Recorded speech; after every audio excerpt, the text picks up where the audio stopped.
তাসাহারু ফাইন্না ফিস সাহুরি লা বারাকা, তোমরা সাহারি খাও, কেননা সাহারির মধ্যে বরকত আছে। সাহারি খাওয়াটা সুন্নত। বলেন, সাহারি খাওয়াটা কি সুন্নত? সাহারি খাওয়া ফরজ নয়, ওয়াজিব নয়, জরুরি নয়, তবে সুন্নত। খাইলে এর মধ্যে বরকত আছে। এর মধ্যে কি আছে? বরকত। বরকতটা কি? হাদিসের ব্যাখ্যার মধ্যে বলে যে সারাদিন উপোস থাকতে হবে। এই সাহারিটা খেলে একটা শরীরে একটা এনার্জি চলে আসবে, এনার্জি তৈরি হবে, শক্তি হবে। এই শক্তি দিয়ে একেবারে সূর্য ডোবা পর্যন্ত থাকা যাবে। রোজা রাখাটা খুব সহজ হয়ে যাবে। আর যদি সাহারি না খায় তাহলে তার জন্য রোজা রাখাটা কষ্টকর হবে। তবে এতটুকু জেনে রাখবেন, এটা জেনে রাখবেন যে কোনো ব্যক্তি যদি সাহারি নাও খায় তাই ওই ব্যক্তির রোজা হয়ে যাবে, ওই ব্যক্তির রোজা হয়ে যাবে। তবে থাকতে হবে নিয়ত, নিয়তটা করতে হবে, রোজার নিয়ত করতে হবে।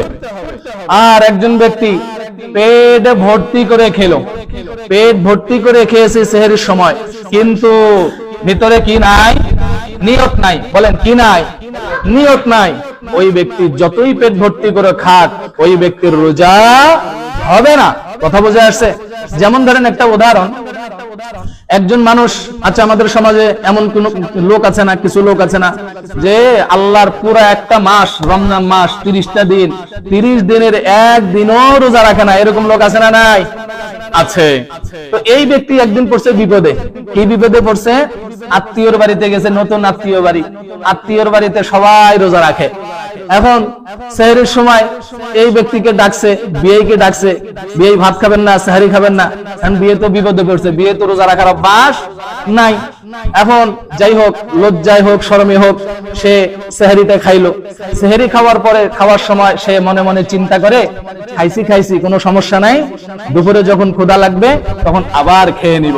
আচ্ছা বলেন, ওই ব্যক্তির রোজা রাখার নিয়ত আছে? রোজা রাখার ইচ্ছা আছে? নিয়ত মানে ইচ্ছা, ইচ্ছা মানে হলো নিয়ত। ওই ব্যক্তির নিয়ত নাই। এখন এই ব্যক্তি যতই সাহারি খাক, এই ব্যক্তির রোজা কি হবে? এই ব্যক্তির রোজা হবে না। ঘটনাক্রমে ওই ব্যক্তি দেখা গেল দুপুরে খেতে পারে নাই, যে কোনো কারণে সারাদিন খেতে পারে নাই, ওই মাগরিবের সময়, ইফতারির সময় খেলো। যতই ওই ব্যক্তি সারাদিন ক্ষুধার্ত থাক, ভিতরে কি ছিল না? বলেন, কি ছিল না? নিয়ত না থাকার কারণে সারাদিন যতই ক্ষুধার্ত থাক, ওই ব্যক্তির রোজা হবে না। আর একজন ব্যক্তি যদি সেহরি খেতে না পারে, তাহলে ওই ব্যক্তি শুধু যদি নিয়ত করে, হয়তো দেরি করে ঘুম থেকে উঠছে, ওঠার কারণে অনেকে প্রশ্ন করে, হুজুর সেহরি তো খেতে পারিনি, রোজা কি হবে? রোজা হয়ে যাবে, কিন্তু থাকতে হবে কি? নিয়ত। এই নিয়ত থাকতে হবে। আরেকটা কথা, যে আমরা সাহারি যে খাবো, এই সাহারিটা বিলম্ব করে খাওয়াটা হলো সুন্নত। বলেন, সাহারিটা বিলম্ব করে খাওয়া কি সুন্নত? আপনি যদি সাহারিটা 1 ঘন্টা 2 ঘন্টা আগেই খেয়ে ফেলেন, রাত 2টার সময় সাহারি খান, এটা সুন্নত হবে না। বিলম্ব করে খাওয়াটা হলো সুন্নত। কেন? কারণ হলো, আপনি যদি সাহারির শেষ টাইমের 1 ঘন্টা 2 ঘন্টা 2.5 ঘন্টা আগে যদি সাহারি খান, সাহারি খাওয়ার উদ্দেশ্যটা কি? সাহারি খাওয়ার উদ্দেশ্য হলো এই এখান থেকে এনার্জি তৈরি হবে, এই শক্তি দিয়ে আপনি সূর্য ডোবা পর্যন্ত থাকবেন। এখন যদি 1-1.5 ঘন্টা আগে যদি খান, তাহলে আপনি ওই শক্তিটা পাবেন, শক্তিটা কিছু কমে যাবে কি যাবে না? কমে যাবে। এই জন্য রাসূল সাল্লাল্লাহু আলাইহি ওয়াসাল্লাম হাদিসের মধ্যে বলেন যে সাহারি বিলম্ব করে খাওয়াটা হলো সুন্নত। কতটুকু বিলম্ব করে খাবে? সাহাবীরা বলেন, সাহাবীদের ভাষ্য হলো যে আমরা সাহারি খেতাম, সাহারি খাওয়ার পরে ফজরের নামাজ আর সাহারির মধ্যে কতটুকু সময় থাকতো? তারা বলতো, আমরা সাহারি খাওয়ার পরে ফজরের নামাজের সময় পাইতাম মাত্র সর্বোচ্চ 50 আয়াত তেলাওয়াত করার সময় পাইতাম। কত আয়াত তেলাওয়াত করার? সাহারি খাওয়ার পরে ফজরের নামাজ দাঁড়াতে আমরা সময় পাইতাম এতটুকু, যেই সময়ের মধ্যে মাত্র 50টি আয়াত পড়া যাইতো। কত আয়াত পড়া যাইতো? 50। আয়াতগুলো যদি ছোট হয় তাহলে 5 মিনিটে হয়ে যাবে, আর আয়াতগুলো যদি একটু বড় বড় হয় তাহলে সর্বোচ্চ 10টা মিনিট লাগবে। কথা বুঝে আসছে? এই জন্য সাহারির শেষ সময় বাকি থাকার 5-10 মিনিট আগে আমরা খাবো, এটাই হলো সুন্নত। এবার আসেন ইফতারের ব্যাপার।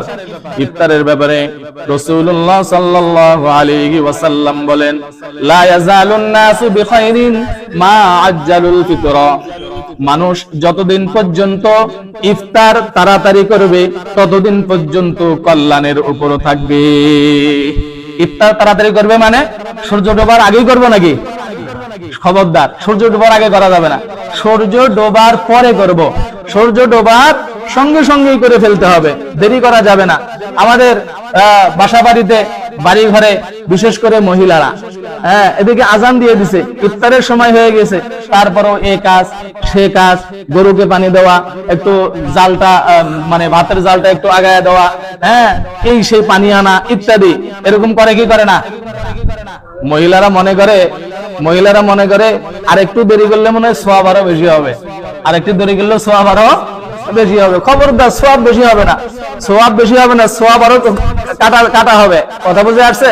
কারণ এখানে রাসূলের সুন্নতের বিরোধিতা, রাসূলের সুন্নতের বিরোধিতা। রাসূলুল্লাহ সাল্লাল্লাহু আলাইহি ওয়াসাল্লাম বলেন, লা ইয়াজালুন নাসু বিখাইরিন, মানুষ ততদিন পর্যন্ত কল্যাণের উপরে থাকবে, মা আজ্জালুল ফিতরা, যতদিন পর্যন্ত ইফতার তাড়াতাড়ি করবে। এজন্য ইফতার তাড়াতাড়ি করতে হবে। রাসূলুল্লাহ সাল্লাল্লাহু আলাইহি ওয়াসাল্লাম বলেন, মান আফতারা সাইমান কানা লাহু মিসলু আজরিস সাইমি গায়রা আন্নাহু লা ইনকাসু মিন আজরিস সাইমি শাইআ।